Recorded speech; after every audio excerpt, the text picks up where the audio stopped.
everyone. I filmed the unboxing that's going to be coming up before the library opened, but just before we get to that, I wanted to tell everyone that the library building is now open. So the same hours, Monday and Wednesday, 11 to 6, Friday 11 to 5, and Saturday 12 to 3. You can now come in the building and browse. But the unboxing videos are still valuable. You get to see them, you get to see the items before we actually catalog them. So enjoy your little sneak peek of what's going to be on the new shelf shortly, and if you would like to place them on hold before they get cataloged, you can use the form in the description below. Thanks so much!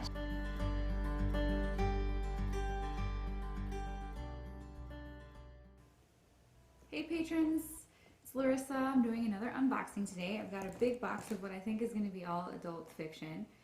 So I'm going to open up this box and we'll see what's inside. If there's anything in here that you would like, use the form that I will link in the description below. Alright, so let's see what's in this box.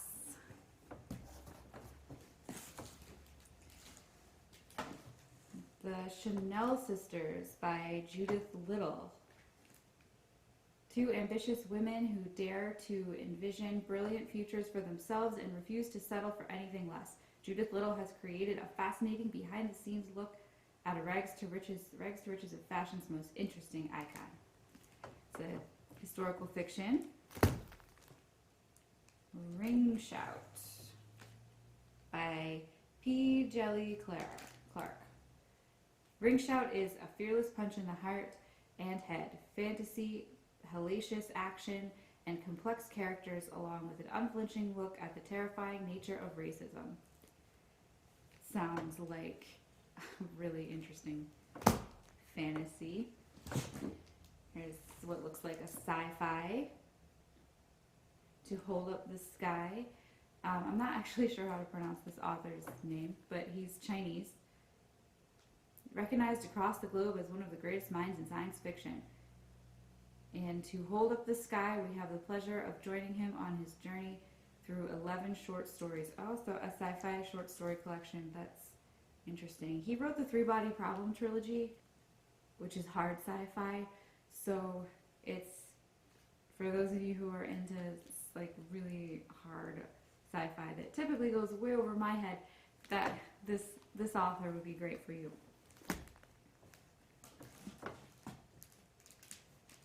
And we have Plain Bad Heroines.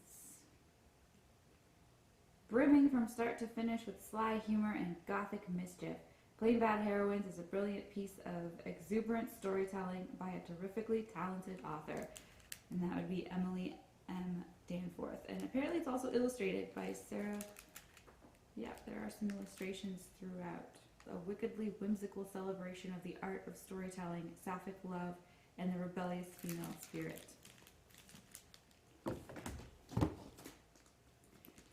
And it looks like another thriller suspense, Under the Alaskan Ice by Karen Harper. Will keep you on the edge of your seat. A thrilling novel of suspense, a must-read and a keeper. A new novel by Martin Ami. Inside Story. Simply put, a masterpiece. Profound, powerful, and morally urgent. A benchmark for what serious literature can achieve. A short story collection, Stories from Suffragette City. A landmark 1915 protest for women's suffrage is the setting for a dozen short stories in this rousing anthology. A diverse range of vivid characters brings human faces to a historical protest march. And it has a lot of really popular authors writing short stories in here, including an introduction by Kristen Hanna and stories by Paula McLean, Christina Baker Klein, Jamie Ford, Lisa Wingate, and Steve Berry. Edited by MJ Rose and Fiona Davis. So just kind of a powerhouse of historical fiction authors involved in this. It's a mystery. Oranges and Lemons. It's a Bryant and May Peculiar Crimes Unit by Christopher Fowler. The Art of Falling by Danielle McLaughlin. One woman's marriage and career are threatened by an old indiscretion in his stunning debut novel. Brad Taylor, American Traitor, a Pike Logan novel, a desperate hunt for a man who is about to betray his country and ignite a horrific new world war, in this pulse-pounding thriller from New York Times bestselling author and former Special Forces officer Brad Taylor. All the Colors of the Night by Jane Ann Krentz. Two psychics plunge into a dark world of deadly secrets in the second installment of the Fog Lake trilogy by New York Times bestselling author Jane Ann Krentz. The Fortunate Ones by Ed Tarkington. I've seen a lot of positive press about this. A compulsively readable novel about the privileges of wealth and the price of doing the right thing. It's a contemporary novel. Outlawed by Anna North. A captivating Western unlike any other, with characters like new friends brought in on high winds, a grand, unforgettable tale. The House on the Vesper Sands by Padraig O'Donnell. Eerie, haunting, and fantastically enjoyable.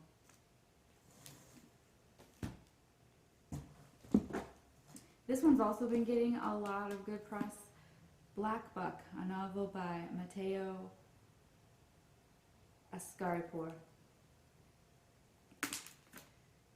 For fans of Sorry to Bother You and The Wolf of Wall Street, a blazing satirical debut novel of a young man given a shot at stardom as the lone black salesman at a mysterious, cult-like, and wildly successful startup where nothing is as it seems. Marion Lake and the Midnight Murder by T.A. Wilberg. Crackles with invention and surprise. The wondrous gadgetry, the moody settings, the endearing heroine, and the struggle she's endured. Wilberg weaves it all together around a perfectly puzzling locked room whodunit. This one has just a really neat cover. The Liar's Dictionary by Ellie Williams. Hilarious and smart and charming. The Push by Ashley Audrain, which is a Good Morning America book club book. A psychological drama about the making and breaking of a family and a woman whose experience of motherhood is nothing at all like she hoped for and everything she feared.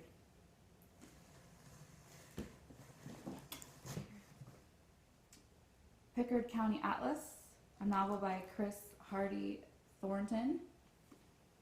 An atmospheric, slow-burning reality of a book rich with raw-edged lyricism and achingly real characters.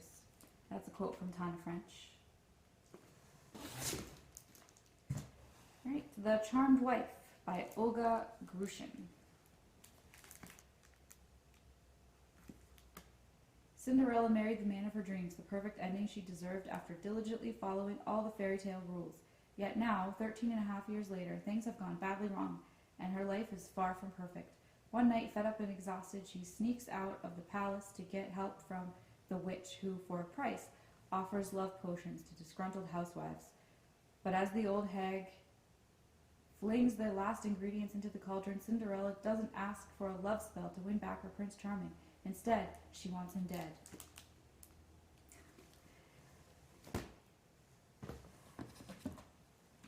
And my last book here, The Children's Blizzard by Melanie Benjamin. From the New York Times bestselling author of The Aviator's Wife comes a story of courage on the prairie inspired by the devastating storm that struck the Great Plains in 1888, threatening the lives of hundreds of immigrants, homesteaders, especially school children. All right, so that's all the books I have for this box. It was kind of a big box. Again, if you want to put any of these books on hold, there's a form, there's a link to a form in the description below. There is also my email. You could email me for what you'd like to put on hold. If you're watching on Facebook, you can leave a comment there. You can leave a comment on YouTube, whatever works for you. We just want to make sure that you get the books that you want to read. And again, if you are enjoying this kind of content and if it's helpful for you, please like this video. leave comments, subscribe to our channel, and then next to the subscribe is a little bell. If you ring the bell, then YouTube will notify you when we post new videos.